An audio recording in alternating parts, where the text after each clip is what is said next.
Add your seasoned T-bone to your butter and olive oil.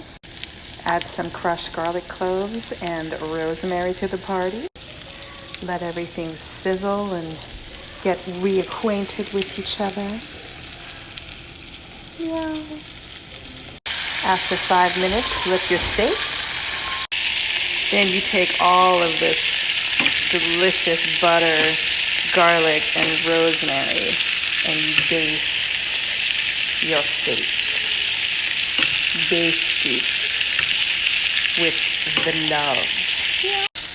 Look at how sexy she is. Yum. Remove from the pan and let it rest for about 10 minutes before slicing.